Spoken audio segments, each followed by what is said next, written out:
കാണുമ്പോൾ ഒരു നോർമൽ പിക്ക് പോലെ ഇരിക്കുമല്ലേ, പക്ഷേ ഞാൻ നിങ്ങളുടെ അടുത്ത് പറയുകയാണെങ്കിൽ ഒരു പിക്കല്ല, ഇതിനുള്ളിലൊരു മാൽവെയർ ആണ്. ഒന്ന് ഞെട്ടിയല്ലേ? അപ്പോൾ ഇതെങ്ങനെയാണെന്ന് പറഞ്ഞുതരാം. ഇതാണ് സ്റ്റിഗ്നോഗ്രഫി. സ്റ്റിഗ്നോഗ്രഫി എന്ന ടൈം നിങ്ങൾക്ക് എല്ലാവർക്കും ഫെമിലിയർ ആയിരിക്കും. എന്നാലും ഞാൻ ഒന്നുകൂടെ പറഞ്ഞുതരാം. സ്റ്റിഗ്നോഗ്രഫി എന്ന് പറയുന്നത് an art of hiding information.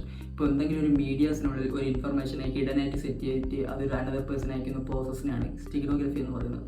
പക്ഷേ ഹാക്കേഴ്സ് സ്റ്റിഗ്നോഗ്രഫി കൊണ്ട് എന്താണ് ചെയ്യുന്നത്? ഹാക്കേഴ്സ് ഒരു പിക്ചറിലോ അല്ലെങ്കിൽ ഒരു മീഡിയസിനുള്ളിൽ എന്തെങ്കിലും ഒരു മനുഷ്യ സ്ക്രിപ്റ്റോ അല്ലെങ്കിൽ പേലോഡ്സ് ഒക്കെ പ്രോഗ്രാം ചെയ്തിട്ട് അത് ടാർഗറ്റ്സിനെ കൊണ്ട് ഡൗൺലോഡ് ചെയ്യിപ്പിക്കുന്നു.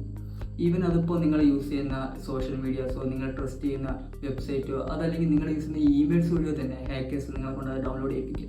ഈവൻ ഒരിക്കൽ നിങ്ങൾ ഡൗൺലോഡ് ചെയ്ത് കഴിഞ്ഞാൽ നിങ്ങളുടെ എൻ്റയർ സിസ്റ്റം തന്നെ അടിച്ചു പോകും.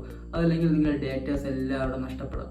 സോ ഇതൊക്കെ എങ്ങനെ നമുക്ക് പ്രിവെൻറ്റ് ചെയ്യാം? അതിനു മുമ്പ് ഇതുപോലത്തുള്ള ഇൻട്രസ്റ്റിംഗ് സൈബർ സെക്യൂരിറ്റി വീഡിയോസ് ഇവിടെ മാത്രമേ കിട്ടൂ. അപ്പോൾ ഫോളോ ഇപ്പം തന്നെ അങ്ങ് ചെയ്തേക്കാം. ഇതെങ്ങനെ പ്രിവെൻറ്റ് ചെയ്യും? Scan attachments, use advanced antivirus tools to check files. പിന്നെ നമ്മൾ അൺനോൺ സോഴ്സിൽ നിന്നൊന്നും റാൻഡം ആയിട്ടുള്ള ഫയൽസ് ഡൗൺലോഡ് ചെയ്തിരിക്കും.